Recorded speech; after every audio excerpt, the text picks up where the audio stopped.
अन्योंग this is Shweta and you watching hashtag K monster.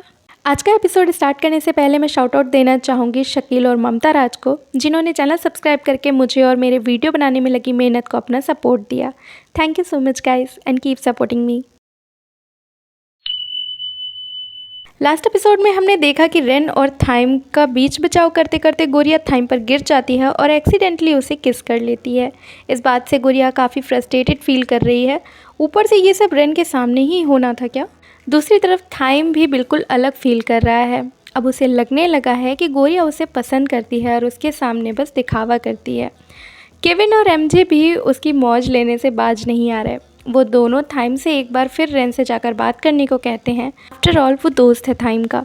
दूसरी तरफ गोरिया अपने मन की बात कनिंग से कहती है। वो कहती है कि पार्टी में जो हुआ वो गलती से हुआ, वो भी रेन के सामने। तू बता अब मैं क्या करूं। कनिंग कहती है तुझे देर नहीं करनी चाहिए।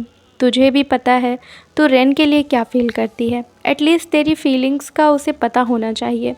वो स्कूल पहुंचती है पर आज उसे रेन पूरे स्कूल में कहीं नहीं दिखाई देता, तो वो उसके घर जाने का डिसाइड करती है। और फिर उसे उसका रुमाल भी तो वापस करना था जो रेन ने उसे पार्टी में दिया था उसकी ड्रेस साफ़ करने के लिए। उधर घर पर रेन मीरा की ड्राइंग बना रहा है। मीरा उससे कहती है कि तुम अपने फ्रेंड से मिलते नहीं आजकल। थाइम से भी फाइट कर ली तुमने कल उस पार्टी में। तुम लोगों को बात करनी चाहिए इस बारे में।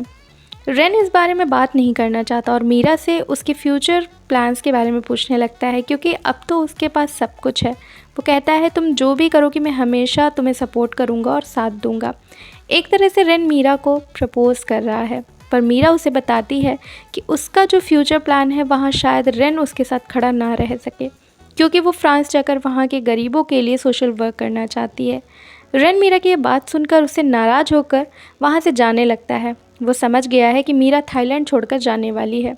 मीरा उसे समझाने की कोशिश करती है, पर वो इस वक्त बहुत ज़्यादा अपसेट है मीरा की बात से, क्योंकि जो मीरा ने उसे बताया वो उसने कभी भी एक्सपेक्ट नहीं किया था। रेन कहता है तुमने तो सब कुछ छोड़ने का फैसला पहले ही कर लिया है, यहाँ तक कि मुझे भी, तो फिर मैं क्या बोलूँ। मेरा यहाँ से चले जाना ही बेहतर होगा। रेन और मीरा की बातें गेट के बाहर बारिश में रेन का इंतज़ार कर रही गोरिया सुन लेती है। वो समझ जाती है कि रेन और मीरा क्या बातें कर रहे हैं, पर यह सब सुनकर उसका दिल टूट जाता है। अगली सुबह जब गोरिया स्कूल के लिए बस में बैठती है तो उसे वहाँ थाइम जस्ट उसके बगल में बैठा मिलता है। और जब वो ध्यान देती है कि बस में उन दोनों के सिवा और कोई है ही नहीं, तो वो थाइम से पूछ ही लेती है कि वो यहाँ आखिर कर क्या रहा है, क्योंकि स्पोर्ट्स कार में घूमने वाला बंदा बस में स्कूल जा रहा है, ये तो बिल्कुल ही ऑब्वियस नहीं है।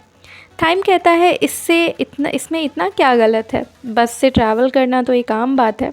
गोरिया थाइम को सवालिया नज़रों से घूरती है। थाइम अनकंफर्टेबल होने लगता है और सच बता ही देता है हार कर कि उसने ये बस ख़रीद ली है। गोरिया को ये अच्छा नहीं लगता। पहले तो वो उस पर चिल्लाई और बस से उतर गई और थाइम बस उसके पीछे पीछे भागता रहा उसे रोकने के लिए। इस सीन को देखकर तो यही लगता है कि कल रात में जो किस एक्सीडेंटली हुआ पार्टी में, उसने थाइम के दिल पर काफ़ी गहरा असर डाला, क्योंकि जो लड़का किसी लड़की को मुंह नहीं लगाता वो आज गोरिया के आगे पीछे घूम रहा है। जैसे ही गोरिया बस से नीचे उतरती है, उसके सामने खड़ी कोई लड़की उसे साइड कर देती है और उसके पीछे आ रहे थाइम को लात मार कर गिरा देती है। उफ, ये लड़का हमेशा पिटता रहता है, वो भी लड़कियों से। खैर, थाइम उस लड़की को देखकर हैरान रह जाता है और गोरिया को भी नहीं समझ आता कि आखिर ये है कौन। फिर पता चलता है कि लड़की थाइम की बहन टिया है, जो बिना थाइम को बताए सिंगापुर से वापस आई है और उसकी हरकतें जो उसने सुन रखी थी वो अपनी आंखों से देखना चाहती थी। उसे लग रहा था कि थाइम गोरिया को वो रेड कार्ड वाले गेम को लेकर चेज़ कर रहा है उसके पीछे पीछे, तो वो गोरिया को अपनी कार में केयरफुली बिठाकर ड्राइवर को उसे स्कूल ड्रॉप करने को कहती है। टिया थाइम और उनकी माँ से बिल्कुल अलग है, ये तो साफ समझ आ रहा है, क्योंकि वो थाइम से गोरिया वाले टॉपिक पर सीरियसली बैठकर बात करती है। वो कहती है मुझे पता है तुम क्या कर रहे हो, पर मैं ये भी जानती हूँ कि तुम दिल के बुरे नहीं हो। अगर चाहो तो तुम एक अच्छे इंसान बन सकते हो। इस पर थाइम कहता है अच्छा इंसान, तुम्हें पता है ना कि हम परमानांतरास में इस वर्ड का कोई भी मतलब नहीं होता। खैर, तुम अचानक कैसे आ टपके। टिया कहती है कि मॉम ने मुझे परमानांतरास के एक बड़े प्रोजेक्ट को लेकर वापस बुलाया है, जिससे शायद काफ़ी चीज़ें बदल जाएं और तुम्हें भी थोड़ा ग्रोन अप बिहेव करना सीख लेना चाहिए। पर थाइम को इसमें कोई भी इंटरेस्ट नहीं। फिर भी वो कहता है कि धीरे धीरे मैं चीज़ें ठीक करने की कोशिश कर रहा हूँ। उधर गोरिया इंस्टाग्राम पर रेन की स्टोरी देखती है, जिसमें वो काफ़ी अपसेट लग रहा है और गोरिया इसका रीज़न अच्छे से जानती है। नेक्स्ट डे वो टेरेस पर जाती है स्कूल के और वहाँ काफ़ी देर रेन का वेट करती है उससे बात करने के लिए। पर तभी उसे रेन दूसरे टेरेस पर दिखाई देता है जहाँ वो दौड़ती हुई पहुँच जाती है। रेन उसे देखकर कहता है, मैंने सुना है तुम यहाँ डेली आती हो, कोई बात करना है क्या मुझसे? गोरिया उससे मीरा के बारे में डरते डरते बात करती है तो रेन उसे बताता है कि बचपन से ही मीरा मेरी बहुत अच्छी दोस्त रही है, जो हमेशा मेरे साथ रही, और अब जो भी वो बोलती है मैं अच्छे से समझता हूँ, पर चाह कर भी उसे बदल नहीं सकता। अब तो लगता है मैं कितना पागल था जो हमेशा अपना फ्यूचर उसके साथ देखता रहा। गोरिया को रेन को इस तरह दर्द में देखकर बहुत बुरा लग रहा है। तभी रेन उसे बताता है कि मीरा तुमसे मिलना चाहती है, शायद कुछ गिफ्ट है उसके पास तुम्हारे लिए। गोरिया मीरा से मिलने जाती है क्योंकि जल्द ही वो फ्रांस जाने वाली है। मीरा गोरिया को एक सैंडल्स का पेयर देती है जो उसने उस दिन पार्टी में उसको पहनने के लिए दिया था। गोरिया मीरा के रूम में उसके दोस्तों की फ़ोटोज़ रखी हुई देखती है और हर फ़ोटो में उसे रेन दिखता है जो कि मीरा के साथ काफ़ी खुश दिख रहा है। गोरिया सोचती है उसने जब भी रेन को मीरा के साथ देखा है वो हमेशा ही खुश देखा उसे। वो अचानक ही मीरा से कहती है, तुम मत जाओ प्लीज़। मीरा ये सुनकर हैरान रह जाती है कि गोरिया अब आखिर मुझे क्यों रोकना चाहती है। गोरिया कहती है, हम में से कोई नहीं चाहता कि तुम जाओ, खासकर रेन। मैं जब से उससे मिली हूँ वो बस तुम्हारे वापस आने का वेट करता रहता बेसब्री से, हर वक्त तुम्हारे बारे में ड्रॉ करता रहता, और तुम भी कहीं ना कहीं ये चाहती हो। सोशल वर्क तुम करना चाहो तो तुम यहाँ रहकर भी कर सकती हो। वो उसके सामने नील होके भीख मांगती हुई कहती है मीरा से ना जाने के लिए यहाँ से। अगर वो चली गई तो रेन की सारी खुशियाँ उसके साथ ही चली जाएंगी। पर मीरा अभी भी अपने फ़ैसले पर डटी हुई है। वो गोरिया को समझाती है इसलिए कि किसी एक दोस्त को खुश करने के लिए मैं लाखों लोगों के साथ धोखा नहीं कर सकती जिन्हें मेरी मदद की ज़रूरत है। मीरा गोरिया से कहती है कि रेन पर बहुत सारी लड़कियां मरती हैं, पर शायद उसकी खुशी की परवाह करके मुझे रोकने वाली तुम अकेली हो। तुम स्पेशल हो गोरिया, और इसलिए रेन का ख्याल रखना जब मैं चली जाऊँ यहाँ से। रेन इन दोनों की बातें सुन लेता है जो मीरा से मिलने आया था वहाँ। जैसे ही गोरिया बाहर आती है रेन उस पर गुस्सा करते हुए कहता है, क्या मैंने तुमसे कहा था कि उससे मेरे लिए भीख मांगने को?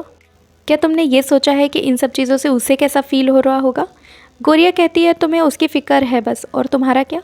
मुझे पता है इस बात से मेरा कोई लेना देना नहीं है, पर सिर्फ तुम्हारी परवाह कर रही हूँ मैं। तुम क्यों नहीं सोचते इस बारे में कुछ करने का? वो गुस्से में वहाँ से इतना बोलकर चली जाती है। नेक्स्ट डे मीरा को एयरपोर्ट पर ये सब सी ऑफ करने जाते हैं, पर रेन नहीं आता। मीरा गोरिया को उसका ख्याल रखने को कहती है और वहाँ से चली जाती है। उसके जाते ही वहाँ पर रेन पहुँचता है, जिस पर गोरिया काफ़ी नाराज़ होती है कि वो मीरा को सी ऑफ करने टाइम पर क्यों नहीं आया। रेन स्माइल करते हुए कहता है, मैंने सोच लिया कि मुझे उसका साथ पाने के लिए क्या करना चाहिए, जैसा तुमने मुझसे कहा था। अगर मीरा नहीं रुक सकती तो मैं तो उसके साथ जा सकता हूँ ना, उसका साथ देने वहाँ। ये सुनकर गोरिया को अच्छा तो नहीं लगता, लेकिन रेन के लिए वो खुश है।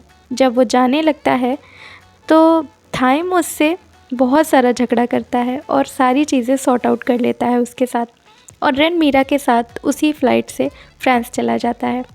नेक्स्ट सीन में थाइम की बहन टिया थाइम से कहती है कि वो और मॉम बिज़नेस को लेकर सिंगापुर जाएंगे, तो वो अगर गोरिया के मामले में आगे बढ़ना चाहे तो वो पूरा सपोर्ट करेगी उसे।